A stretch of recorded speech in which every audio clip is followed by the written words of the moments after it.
nós temos aí mais um programa do meu canal, que é Fora da Política Não Há Salvação, e essa é a primeira vez que eu chamo um convidado.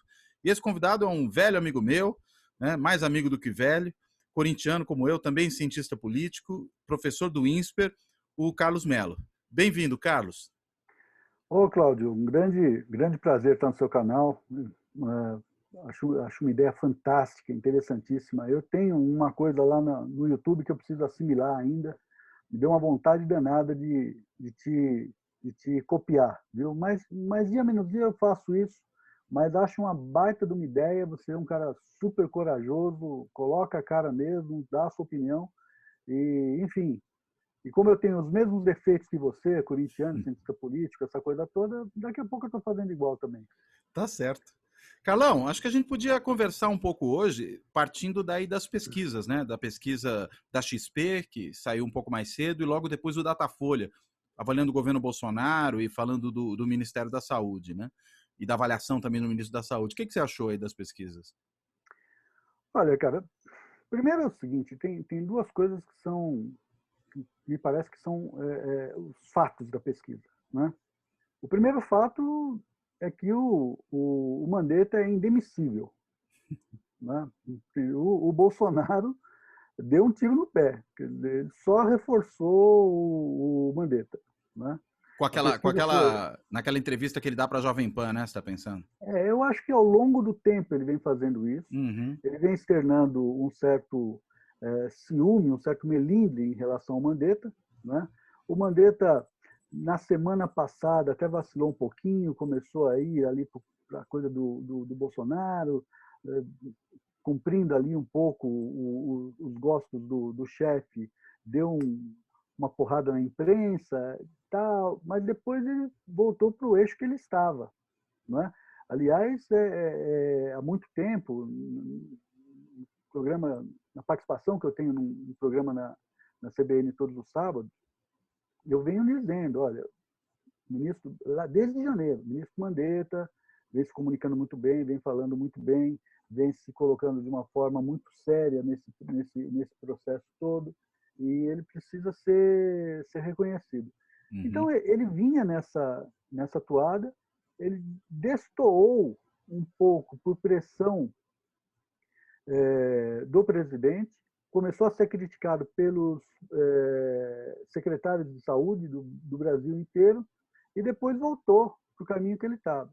Claro, criou melindres terríveis ali no presidente, o presidente tem isso, né? O presidente é um sujeito ao mesmo tempo muito vaidoso e muito inseguro.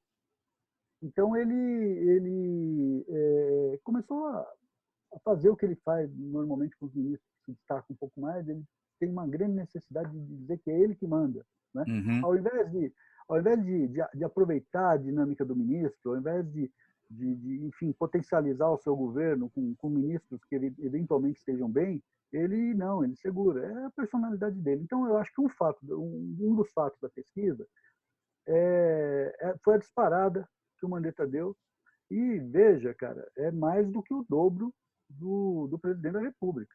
Isso na avaliação da reação diante da crise, né? De como eles estão lidando com a crise do corona, né? Exatamente. Então, eu acho que tem esse aspecto. O outro aspecto da pesquisa é que, mesmo com todo o desgaste, Bolsonaro tem feito, né, um grande torneio de tiros no pé nos últimos tempos, e mesmo assim a resiliência dele é muito grande. Ele Isso mantém ali alguma coisa perto de 30% de apoio do eleitorado.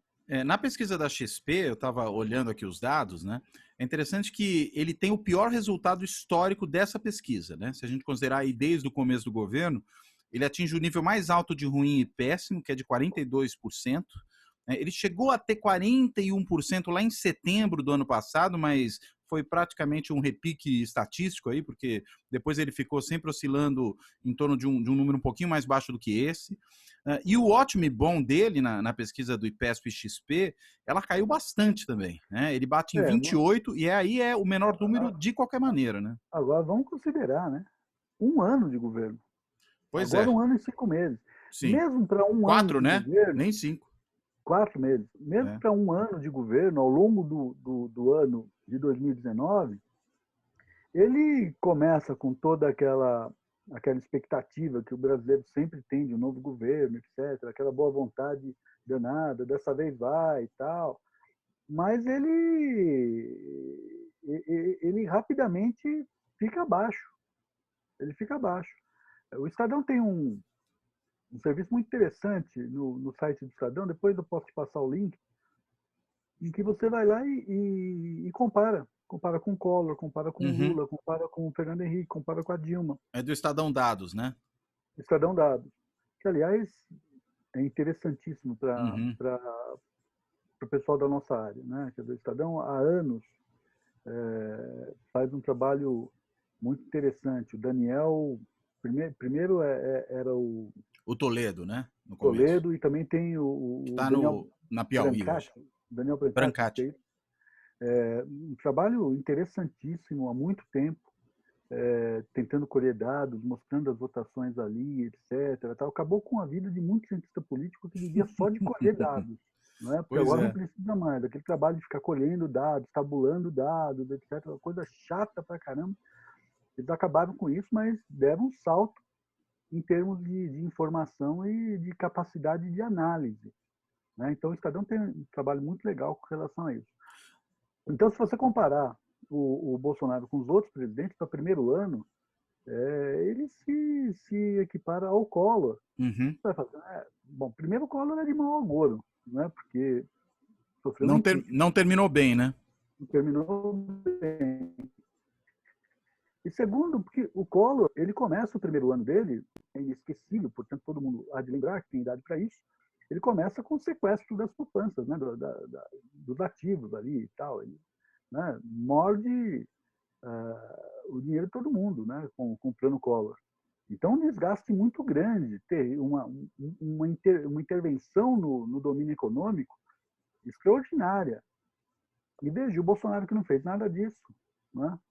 Tem essa aprovação Tem, tão baixa, tem né? essa aprovação nesse nível. Né? É que Então, muitas já vezes. chama atenção aí. É que eu acho que, não Agora, sei se você. mesmo assim é um terço do eleitorado. Então, aí que eu ia chegar. Muitas vezes a gente olha para esses números e, por um lado, tem isso que você falou. A gente se impressiona com o quão baixo ele está quando comparado com outros presidentes em início de mandato, né? Em primeiro ano, começo do segundo ano. E aí só essa comparação com o Collor. Agora, por outro lado, ele apronta tanto, né? Ele faz tanta bagunça, faz tanta confusão, dá tanto tiro no pé, que a gente poderia imaginar que esse número seria até menor, né? Seria um número, sei lá, que presidentes mal avaliados como o Temer ou como a Dilma, num dado momento, tiveram. Mas não, ele consegue ali manter um núcleo de aproximadamente um terço do eleitorado, talvez agora começando a se aproximar um pouco mais de um quarto do eleitorado, que se mantém tremendamente fiel a ele, né? Daí a gente falar em resiliência. O Isso é que estranho, né? a gente não sabe se é tremendamente fiel a ele, Cláudio, ou se é extremamente teimoso, né? Fiel ao voto que deu em 2018 Não e, quer dar o portanto, braço a torcer, né? não quer dar o braço a torcer, tem uma grande resistência em admitir. Né? Pode ser isso. Pode ser também uma certa avaliação de que o Bolsonaro ainda é o anti-PT, ainda é o anti-Lula, e, portanto, ainda a reprovação ao PT ainda coloque o Bolsonaro nesse patamar. Né? Agora, eu acho que a próxima eleição ela vai ser, se ele chegar até lá, vai ser completamente diferente, né? Porque não vai estar se discutindo quem é o anti-Lula. Né? Vai Vai estar se estar discutindo discutindo que quem é é um o anti-Bolsonaro. Bolsonaro. É Entendeu? Então, verdade. o eixo vai ser que tocar. Né? Agora, voltando para a pesquisa, eu acho que ela Uhum. aponta essas duas particularidades. O Mandetta, muito forte, já começaram, inclusive, a especular, né, no site daí, a possibilidade de Mandetta vir a ser candidato à presidência da República, o que eu também acho absolutamente precipitado. Aí é um Né? exagero, né? Política, a política, a gente tem idade para saber que ela não é assim, Uhum. ainda que possa ser. Né?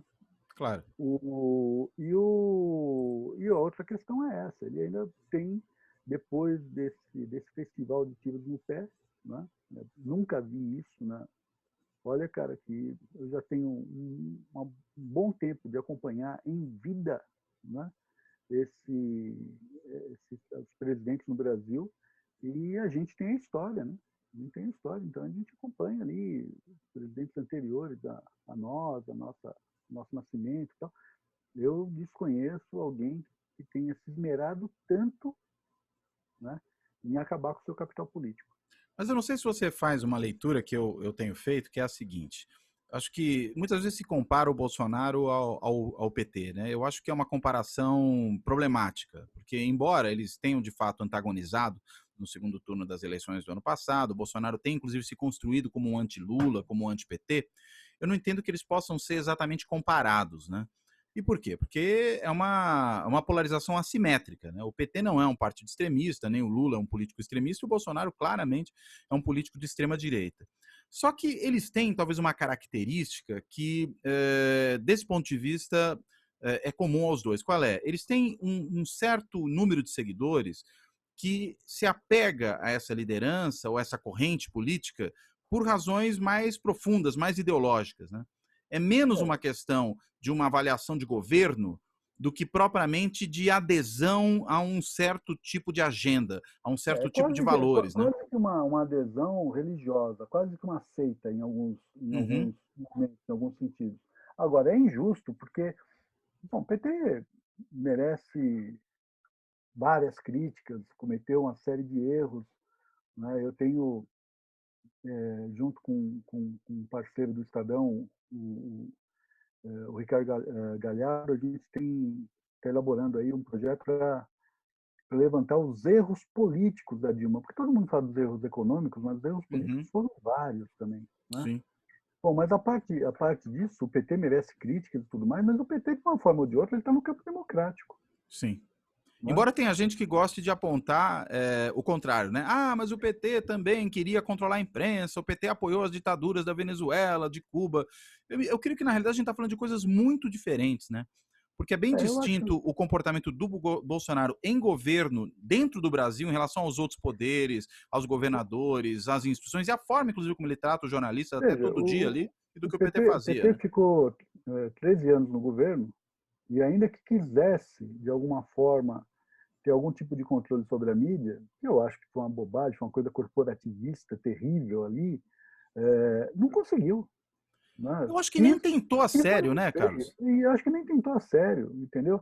Acho que não era exatamente por aí. O nível de conflito, embora os petistas reclamassem muito da mídia, tal, não é? Da Fala mesma assim do forma que, Pig.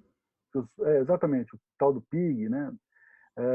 Embora reclamassem muito e tudo mais, e o PT também tivesse suas preferências por determinados jornalistas, comentaristas, etc. Tal, o O que é governo normal tivesse, também, né? absolutamente normal. Mas nunca você viu o Lula dizendo, por exemplo, para o empresariado, não anuncie nesse jornal, não anuncie Uhum. nessa televisão. Você não teve um processo simplesmente de você tirar da licitação das compras do Estado um determinado jornal, que foi o caso da Folha de São Paulo pelo Bolsonaro. Então, o PT ficou muito no discurso, mas o Bolsonaro tentou ir às vias de fato. Eu acho que tem uma diferença muito grande com De relação a grau, isso. né? Né? E é uma diferença de grau que se torna uma Exatamente, diferença de natureza, né? de grau. De grau. E quero reforçar, ainda que você tenha alguns setores no PT que tenham mesmo uma avaliação complicada em relação à democracia, sobretudo em relação à Venezuela, e eu e você, nós já participamos de vários debates ao longo de vários anos, entendeu? Colocando a Venezuela como um problema mesmo, de fato, um problema que tinha que ser discutido. Em que pese isso, você é diferente, cara. Você não vê, por exemplo, um elogio a um sujeito É um que seja torturador, né? correspondente a um Ustra, entendeu? Sim, Sabe, que seja correspondente a um Pinochet, sim. sabe? Não tem isso. Então é diferente esse tipo de postura. Então, nesse sentido, é injusto. Agora, o PT merece várias críticas. O PT é absolutamente compreensível a resistência que uma parte do eleitorado tem em relação ao PT. O PT fez por merecer uma adesão muito grande e fez por merecer também uma resistência muito grande a ele. Não dá para se negar. Tem que se reconhecer dos dois lados, né? O que fez de certo e o que fez de errado. Agora, Né? quando a gente E você quer olha do... saber? É humano. A Sim. ambiguidade, o certo e o errado no mesmo ser, é absolutamente humano. Não, mas eu diria mais, né? Se a gente considera, por exemplo, políticas públicas, né? Programas que vieram de governos anteriores, vieram desde a Constituição de 88, programas criados pelo governo Fernando Henrique Cardoso, e que os governos petistas basicamente deram continuidade, né, para vários deles. Ou seja, foram governos que lidaram com a questão das políticas públicas de uma forma não muito diferente do que os seus antecessores, claro, com as suas próprias preferências, com a sua própria agenda, mas sem destruir políticas públicas que já vinham sendo herdadas. E a Eu acho que mesma no coisa com meio, relação às instituições, né? eu acho que tem uma coisa na alternância de poder, e talvez isso tenha faltado nesse ciclo petista demasiadamente longo, talvez, né? 4 eleições, né? E terrivelmente a perspectiva já de ter mais uma, e aí o Lula voltar, e etc. Tal. Então, uma outra questão que eu acho que a gente devia ter o modelo americano, o sujeito no poder ter o terceiro mandato, né? Mas isso é outra história. Mas uma coisa que faltou foi a alternância, porque a alternância ela tem uma coisa de positiva, que é o seguinte: o que é bom você mantém, e o que está dando errado, você não tem compromisso com o erro, você altera. E vai cometer outros erros, e o mundo segue. No caso do governo Bolsonaro, a visão não foi essa visão da alternância pura e simples, foi a visão da destruição. Uhum. Né? Quer dizer, de demolir tudo, né? O que estava errado e o que, na visão deles, mesmo que estivesse certo, não podia ser admitido. Né? O Então, se caso do fez meio isso, ambiente, por exemplo, né? meio ambiente, educação, Sim. né? A política externa, com todos os problemas que talvez tenha havido de uma certa ideologização, sobretudo nos últimos anos do PT, Mas agora há muito mais ideologização, né? há muito mais agora. E veja, e mesmo assim o PT manteve uma certa tradição, Uhum. né, do Rio Branco, né, uma tradição da diplomacia brasileira. Não rompeu com a tradição, que sempre foi uma diplomacia de muita qualidade, muito elogiada no meio diplomático internacional. Né? Então, mesmo que tenha tido ali no tom uma ou outra coisa, uma política mais, vou usar uma categoria super antiga, mais terceiro-mundista, que fosse assim, Uhum. né? Você ainda manteve uma certa tradição. Agora, no caso do Ernesto Araújo, e, na verdade, Eduardo Bolsonaro e Steve Bannon, né? A ideia era romper com qualquer tradição, demolir tudo e tentar erguer um novo muro ideológico internacional. Né? Existe uma lógica revolucionária aí, ainda que seja uma revolução reacionária, né? É, é. Eu estou lendo um livro, Cláudio, eu até estou com ele aqui, que eu acho que eu posso. Estou lendo no Kindle, mas eu gosto de sempre ter O o, físico. o calhamaço, né? Aqui, ó. Então, eu estou lendo esse livro aqui, ó, chamado M, né? Uhum. O Filho do Século, do Antônio Scurati, né? É interessantíssimo, cara. Ele está pegando a Itália de 1919 a 1924, que é o período de construção do fascismo até a assunção do poder em 24. Do As Mussolini. do Mussolini, as condições são parecidíssimas, com um único, talvez, claro, tem tons diferentes, mas as condições são muito parecidas. Uma destruição muito grande do mundo anterior pela tecnologia, não é? Muita gente desempregada, muita gente revoltada, um corpo de homens que não tinham servido na guerra, tinham sido importantes na guerra e foram desprezados depois pelo Estado italiano, que estavam ali para tudo, não tinham medo de matar e nem de morrer. Né? Olha que interessante isso, quando você pensa, por exemplo, nas milícias. E um líder carismático que surge. Talvez a diferença maior é que esse líder carismático que surgiu, Mussolini, ele, ainda que reacionário e tudo mais, ele estava cercado, ele mesmo e muitos dos seus seguidores, eles tinham uma cultura diferente. né? Era Eles- a alta cultura conservadora. sim, eles tinham Então uma você tinha, formação intelectual, né? O tinha Mussolini foi, inclusive, antes de se converter ao foi para o fascismo, Partido né? Socialista, Exato, e ele era o foi do editor Partido do jornal, Socialista, né? exatamente, editor do Avante, se eu não me engano. E E que foi também sucedido pelo Gramsci, né? foi, exato, e outra, e ele tinha o Damuso, né, o Uhum, poeta, e tinha o Marinetti, do futurismo, né, do uhum. Manifesto Futurista e tal. Então tinha ali um corpo intelectual que, ainda que não seja louvável, né, é considerável. Hoje a Né? gente tem Olavo de Carvalho e seguidores, né? O Abraham Weintraub e tudo Pois é. mais. Ernesto Araújo. Ou seja, é por isso que eu acho que, embora, eu acho que a categoria de fascismo ela se aplica ao bolsonarismo, ainda que a gente tenha que falar que é um neofascismo, porque uma série de elementos que faziam sentido no começo do século, lá nos anos 20, nos anos 30 do século passado, evidentemente não vão estar presentes hoje da mesma forma, mas eu entendo que aquele irracionalismo, que é um elemento central do fascismo, o culto à violência, essas coisas estão presentes no bolsonarismo. Só que é um neofascismo subletrado, né? Porque ou utiliza um subsofismo, como é essa perspectiva do Olavo de Carvalho, que não para em pé, que é uma confusão, uma mixórdia de uma série de ideias desconexas, ou às vezes pior do que isso até, às vezes é o senso comum do olavismo, como os próprios filhos do Bolsonaro às vezes deixam claro, né? Quando fazem menções, citam autores que jamais leram e até confessam que jamais leram. Eu acho que tem uma coisa aí que é para a psicologia estudar, que é o seguinte, eu acho que tem um complexo de inferioridade intelectual, que leva a um ressentimento brutal, entendeu?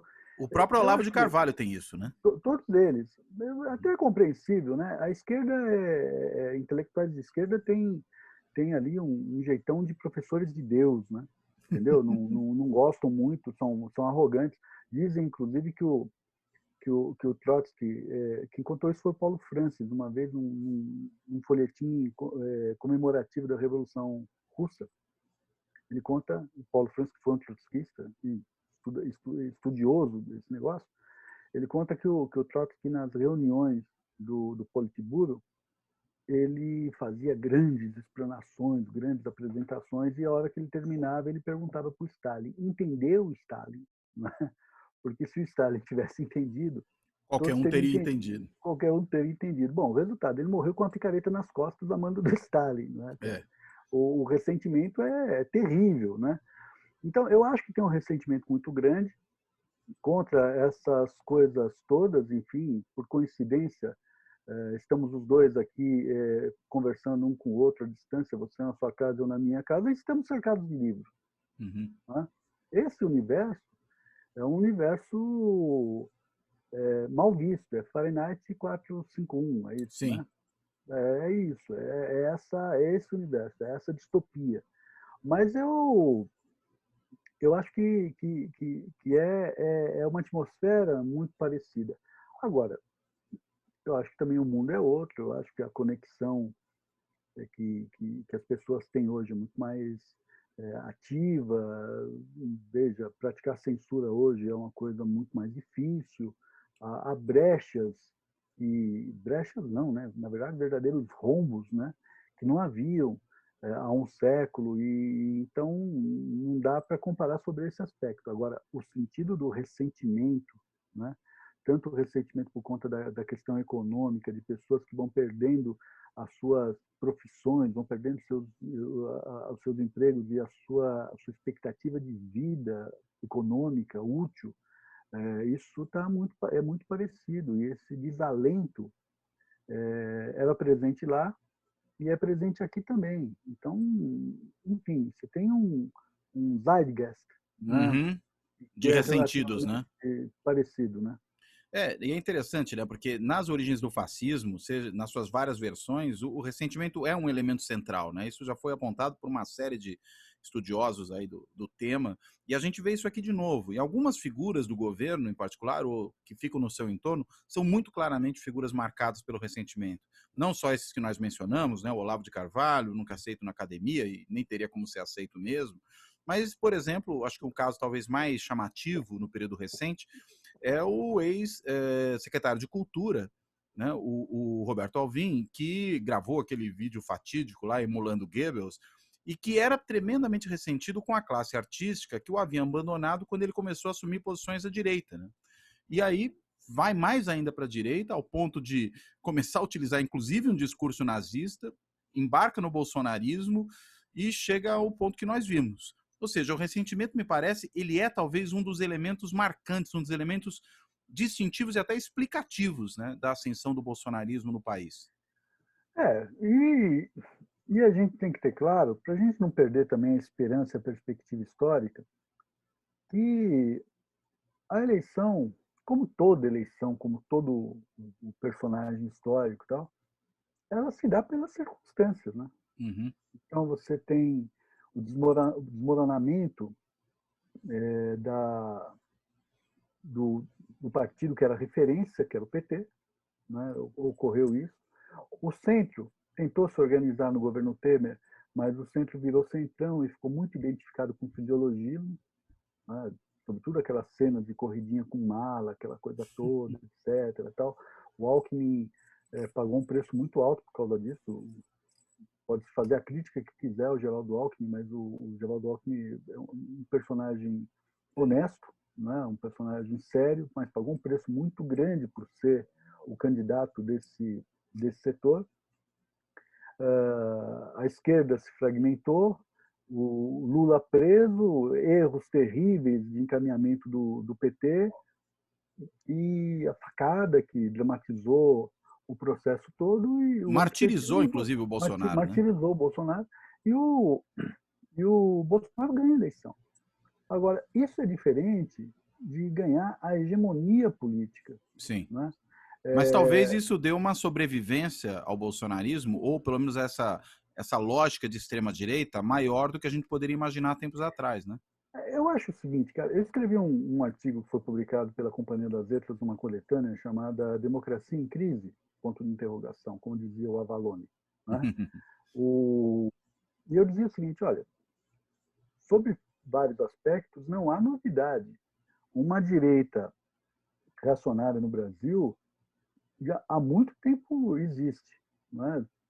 Eu não vou nem ao Império, à Primeira República, que seja, tal, mas você pode colocar, por exemplo, como marco ali o integralismo do Plínio Salgado, né? A TFP do Plínio Corrêa de Oliveira, né? Esse processo todo, a radicalização da UDN entre 46 e 64, o Lacerda, que se deu a esse papel, e até você chegar no malufismo. A moçada que cercava o Maluf nos anos 70 e 80 era barra pesada, cara. Todo mundo aí que Sim. tem a nossa idade lembra, por exemplo, das cenas na freguesia do Ó, né? A pancadaria toda, que se deixasse, os caras batiam mesmo. Disputar a eleição, fazer, no dia da eleição, aquela guerra de boca de urna, aquela coisa toda que havia naquele período, era exasperante, né? O que aconteceu foi que essa direita ela perdeu a referência quando o malufismo naufragou. E o malufismo naufragou em 2000 com o Pita. Uhum. Né? A CPI dos fiscais e tudo mais, os erros do Maluf, fez com que houvesse ali uma interrupção na ação mais forte da direita. O Maluf não era tão forte que o Fernando Henrique, em 1998, ele se viu obrigado a aceitar um outdoor junto com o Maluf, candidato a governador, a despeito do Mário Covas, que também era candidato à reeleição. Né? Era muito forte. Só que perdeu a referência. Sim. Nesse período que Só que perdeu a essa aí referência, ainda como era. tentaram adotar. Só Né? que interessante que essa ainda era a direita tradicional, né? A gente tem uma direita hoje, que é essa personificada pelo Bolsonaro, que me parece que ela é diferente, né? Ela Não, é veja, de outra natureza, né? você tem uma direita tradicional, mas é uma direita barra pesada. Você tem um Sim, frotismo aí. Né? Você tem um frotismo, você tem a linha dura militar sim. nesse campo. Né? Não, e que desse ponto de vista continua agora no bolsonarismo, né? Continua. Agora, o que você tem de novo é que você tem um movimento direitista conservador internacional. Sim. Né? E mais autoritário nesse atual contexto do que era até talvez no contexto da redemocratização o malufismo. Exatamente. Não, o malufismo, no contexto da redemocratização, ele estava no contrafluxo. Uhum. Porque Ele o estava na mundo. defensiva, né? as ditaduras na América Latina, por exemplo, estavam todas caindo, né? A campanha das diretas cria um clima extraordinário no país durante um bom tempo, né? Então, o Malufisco estava num contrafluxo, mas ele sempre teve uma força relativa, né? Alguma coisa perto de 15%, 20%. Né? O Bolsonaro, quando ele surge, ele vira a referência para esse setor político. O que é bem da verdade, ele é legítimo, cara. Porque no mundo você vai ter isso, você vai ter essas correntes mesmo. Então, aparecer um sujeito lá que seja representante, né, um Jean-Marie Le Pen, né, depois a Marine Le Pen, a sua filha, como herdeira política, né, e aí vai o Tea Party nos Estados Unidos, que ganha vida quando o John McCain, que era uma figura extraordinária, cara, candidato à presidência da República em 2008 contra o Obama. Era um republicano clássico, né? Um republicano clássico, herói de guerra e tudo mais, tal, mas que, para se contrapor ao Obama, que estava trazendo muito jovem para a eleição, ele recorre a Sarah Palin, ele recorre ao Tea Party. E aí ele desperta também ele abre a caixa de Pandora ali também, né? Que já também é essa nova direita extremista, né? Que a gente vê hoje, né? Que já vem dali. Então você tem um processo internacional, e eu acabei de ler um livro, Cláudio, que é um livraço, cara, chamado Os Engenheiros do Caos, de um sujeito chamado, acho que Giuliano D'Ampola, uma coisa assim. Ah, é muito bom esse cara. Eu tenho certeza que é esse sobrenome italiano. E ele vai pegar as origens desse processo todo, cara, justamente na Itália, com o Beppe Grillo. O Beppe Grillo. Beppe Grillo. Junto com um outro sujeito lá da internet, Gianroberto Scalestio, acho que é isso o sobrenome dele, não sou péssimo para nome. Eles vão construindo ali um movimento de deslegitimação da democracia e da política. Cria-se o movimento Cinco Estrelas, que é um escárnio em relação à democracia, mas ele tem sucesso. Os americanos vão beber água ali, né? O Steve Bannon vai beber água ali e tal. O livro mostra esse processo todo e depois isso vai acontecer em vários países da Europa. Né? Aliás, Carlão, não é à toa que esse canal aqui ele se chama Fora da Política, Nossa Salvação, porque é justamente para resistir a esses movimentos de negação da política. Né? A gente não pode aceitar esse tipo de coisa, que entende que não dá para fazer, que a política é suja, que não se pode fazer política. Não tem como não fazer política. Pode fazer um tipo diferente, pode fazer de outra maneira, mas você continua nela. Mesmo quando você está negando a política, você está fazendo política. Exato, é evidente isso. Negar a política é uma forma de política. Então, exato. É papo furado. É uma enganação, né? É uma enganação, é o discurso. Só, ponto. Entendeu? Agora, e geralmente esses negadores da política, eles trazem consigo uma lógica autoritária, né? Porque eles negam o diálogo, eles negam a divergência, eles negam a possibilidade da pluralidade. É por isso que é muito difícil você ter negação da política sem autoritarismo. Você veja, cara, que eu acabei de fazer uma afirmação aqui e eu quero dizer para você que posso até apanhar por isso, mas ela é genuína de mim, que é o seguinte: quando eu falo que esse setor mais à direita, reacionário e tal, tem sentido de ser e que encontra o seu representante. Eu coloquei isso no grau da naturalidade. Entendeu? Numa sociedade vai existir isso. Existe isso, né? A questão é o tamanho que isso atingiu, né? Sim, mas esse setor existirá, né? Sim. Você pode combater, você tem que combater, etc. A democracia tem que se transformar num valor universal, né? Que, aliás, tem muita gente da esquerda que também nega isso. Né? Agora, nós admitimos que isso seja parte do mundo, né? Se eu fosse cristão, o pluralismo é isso, né? Se eu fosse cristão, eu diria, são criaturas de Deus. É algo assim. Agora, você vê, só para a gente então caminhar para o fechamento, eu acho que aí tem um elemento interessante para a gente fechar pensando aí nas pesquisas que saíram nessa sexta-feira, né? Primeiro, esse setor que existe, que evidentemente sempre existiu e talvez tenha emergido de uma dormência, de uma hibernação durante tanto tempo e talvez até se expandido, o que realmente chama atenção para mim é o quanto ele é representativo hoje no país. A gente está falando de algo perto dos 30% da população, que apesar de tudo, resiste e continua apoiando o governo Bolsonaro. Né? É isso que as pesquisas mostram. Cláudio, mas E tem é que ponderar, impressionante isso, né? tem que fazer uma ponderação aí. Não, mas deixa eu E- só tá, complementar, porque eu acho o seguinte, a gente comentou aqui agora há pouco que uma parte dessa resistência pode ser a teimosia de não querer dar o braço a torcer do voto que deu na eleição passada. perfeito, Mas eu perfeito. diria o seguinte, teimosia e ressentimento talvez caminhem juntos, será que não? Eu acho que teimosia e ressentimento caminham juntos, sim, mas eu acho o seguinte, independente disso, quando a gente fala desse núcleo duro, dessa recapitulação histórica que a gente fez da direita, etc., da coisa toda da direita internacional hoje e tal, eu acho que isso não é 30%, certamente. Né? É menos, né? Eu acho que sim. O Sei Datafolha lá, fala em algo em torno dos 12%, né? Que seria esse núcleo duro. 12%, eu não sei se é wishful thinking nosso, mas vamos dizer que é 15%. 15%. Tá? É, mas você tem outros 15% que não são exatamente dessa forma. Uhum. Esse é o primeiro ponto. O outro ponto é que você já tem uma parte também que já se descolou. E o que, O Caiado, por exemplo. por exemplo, E e que os aqueles que ele representa, né? Eu estou pensando, não só o Caiado, mas aqueles que ele expressa. o próprio João Dória, Sim. de certo modo. E o que os setores democráticos não podem fazer, porque seria um erro político terrível, é pegar uma baioneta e falar assim, não, volta lá para o seu lugar. Não queremos você aqui. Volta, Claro. volta, volta. Quer É dizer, porque... você jogar de novo, deixar o cara sem alternativa, jogar o sujeito de novo. Ele está se revendo, né? Tá reconsiderando uma escolha que ele fez, que era um direito, um erro, mas um direito. Né? E agora você tem que resgatar.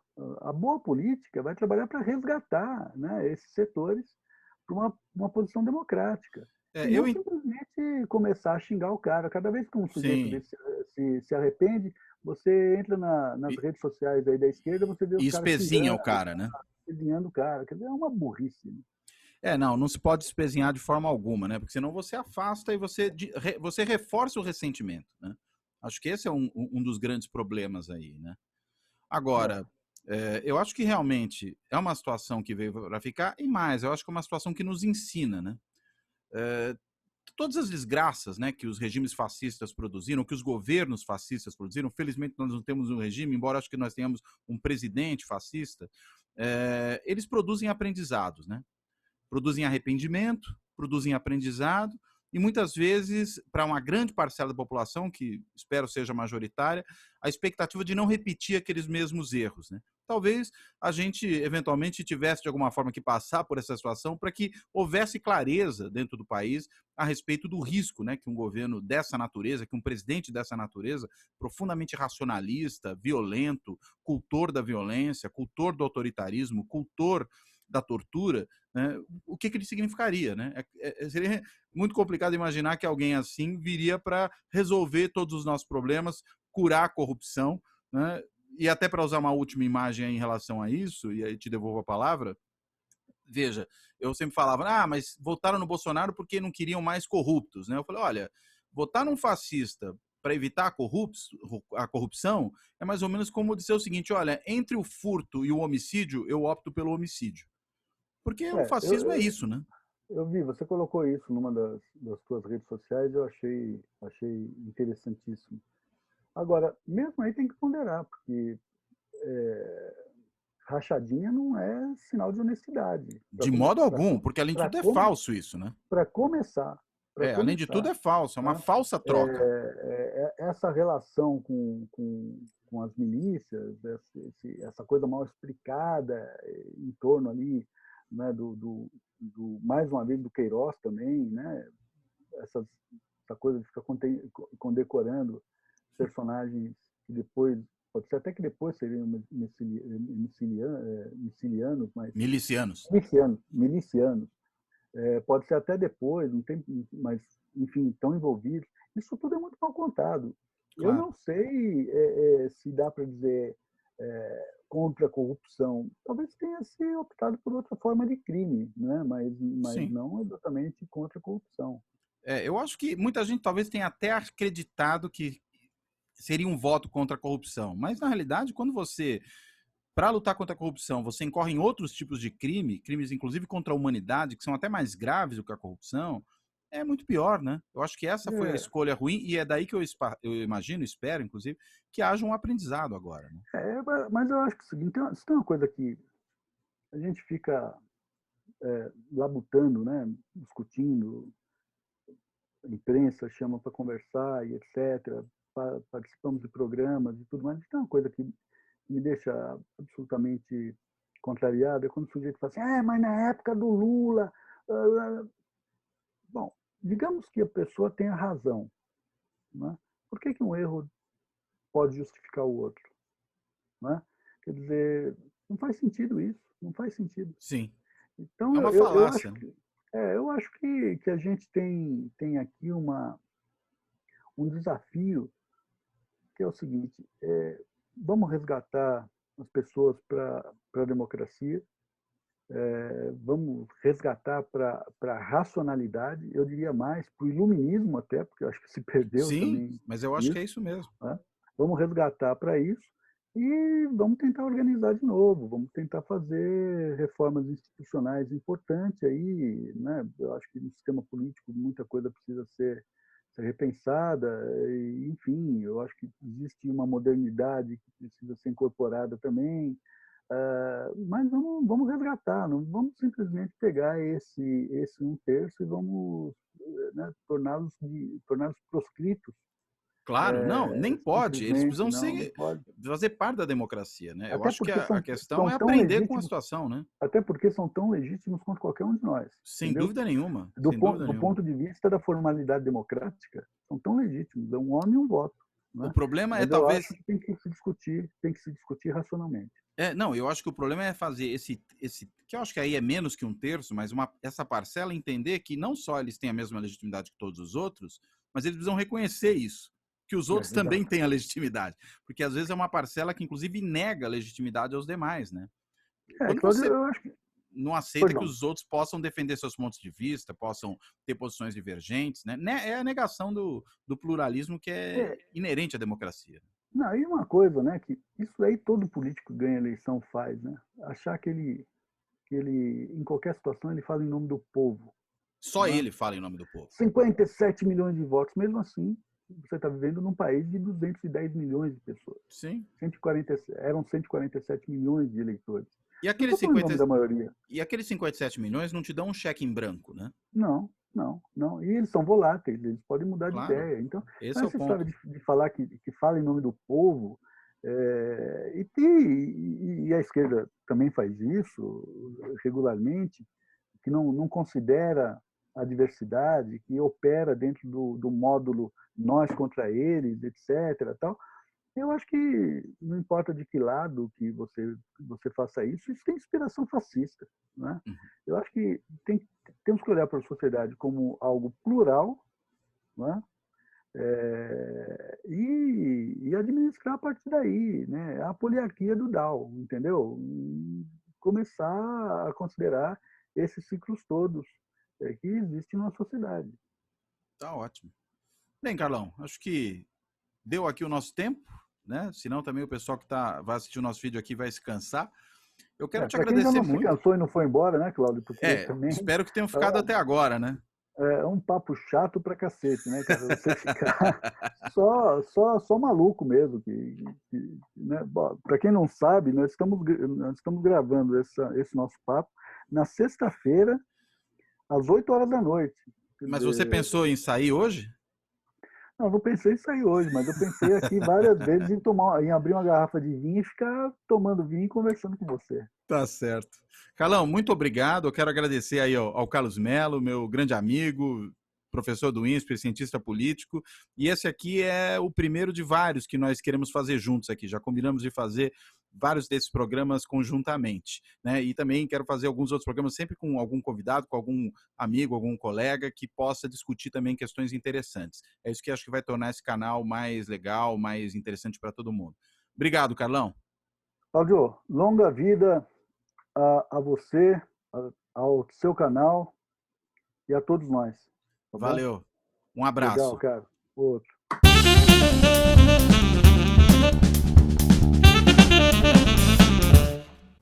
você gostou desse vídeo, eu peço duas coisas. Primeira, que você recomende esse canal, se inscreva nele, e também que você deixe uma curtidinha embaixo, porque isso sempre ajuda o canal a se fortalecer. Obrigado, um abraço.